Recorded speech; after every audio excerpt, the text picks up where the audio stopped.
All right, let's get started. We'll be talking about spending again today and the various ways that different groups of people in society spend money. And the two groups we'll look at this morning are men and women, a favorite topic for many people. And I'm going to cover some of the different ways that men and women spend money and then discuss some of the reactions by businesses to these differences.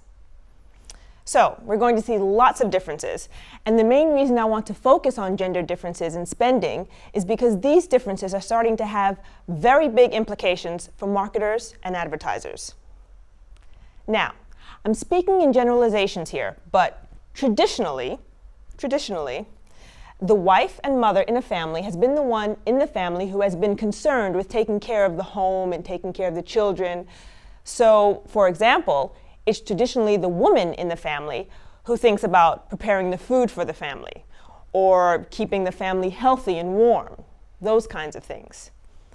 Here's how experts say it. They say women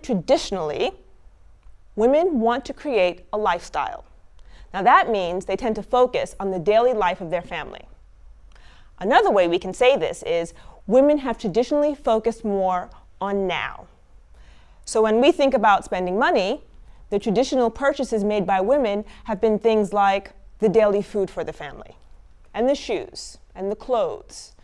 These kinds of purchases are made for the daily needs of the family for right now. Now, let's move on and let's talk about the traditional responsibilities and traditional spending by men. Traditionally, and again, this is a generalization, the man in the family is the one who fixes things. So, for example, if a door in the house is broken, the man fixes it, okay?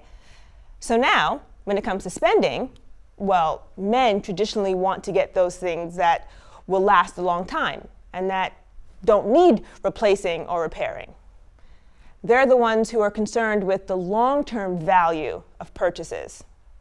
And that makes quite a bit of sense. Now, the long-term value of an item increases as the price of the item goes up. So the long-term value of a car, for example, is more important to a family's finances than, let's say, the long-term value of a sweater or a pair of shoes.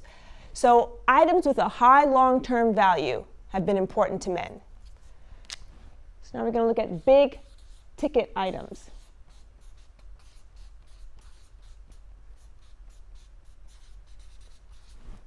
Okay? And we sometimes call these expensive items with long-term value the big ticket items. So big ticket items like cars, refrigerators, televisions, electronic equipment, they're the things that last a long time. They have a longer value, so because men usually made the decision about the big ticket items, the experts have traditionally considered men to be more focused on the future in their spending behavior. All right, so up to now, I've given you a picture of the traditional differences in the way men and women think about and spend money. So we have women now and men future. Okay? We said women think more about now and men think more about the future. Good. And up to now, you've seen that I've been using the word traditional and traditionally. Why? Because much of what I've said is changing. And change is right before our eyes. The traditional responsibilities in the family are changing. And as a result of these changes, we see many businesses that are now changing the way they market their products. Okay? Good. Now, let's take a look at some numbers. Today, 27% of all households in the United States are now headed by a single woman. Okay? That means that there's no man in the house in over a quarter of the homes in the United States. Let's think about that. That is one big change. But the other big change has come about because these days women are working outside the home. That means they're earning money on their own, right? They're making their own money. So, as a result, many of these women want to have a say in how the family money is spent. And the research shows this. 75% household purchases are made by women. What? Purchases. Okay? And 80% of the women make purchasing decisions.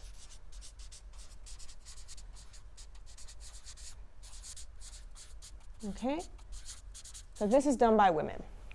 Now, there was a major poll done in the United States recently, and they found that women now control 75% of household finances, and they control 80% of purchasing decisions.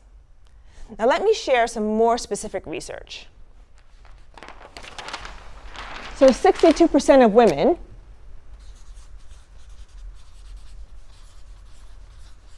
make the car purchases. All right? So there's some new market research that shows that women in the United States now decide 62% of car purchases.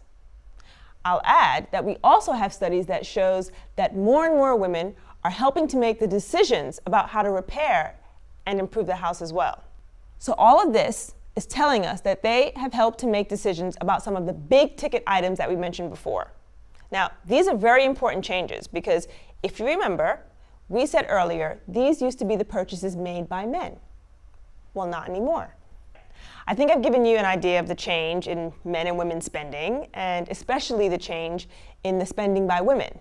All right, so now what I want to ask is, what does this all mean for business?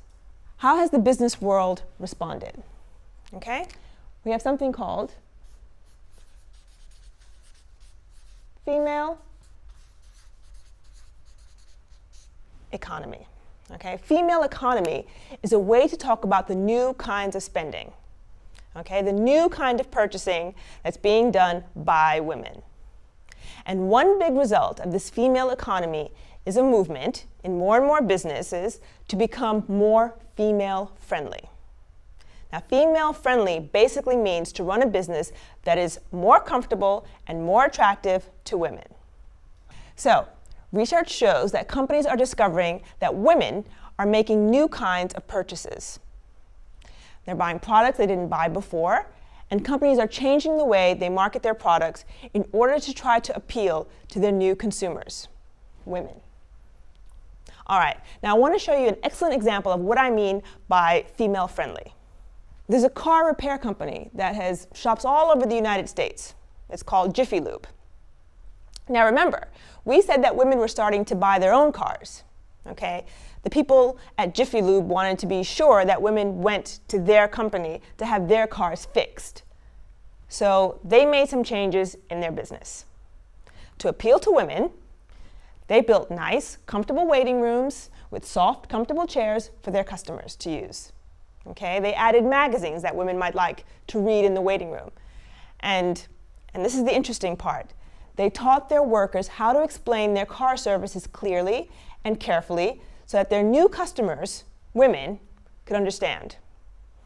To do all of this, they spent $8 million. Okay? And this is all to appeal to women. All right, I'm going to stop here for today. We've seen from these examples that the new female economy is something businesses are taking very seriously. And as you can imagine, there's a lot of money for businesses to make in this market. Now next time, I'll give you a few more case studies of female-friendly businesses.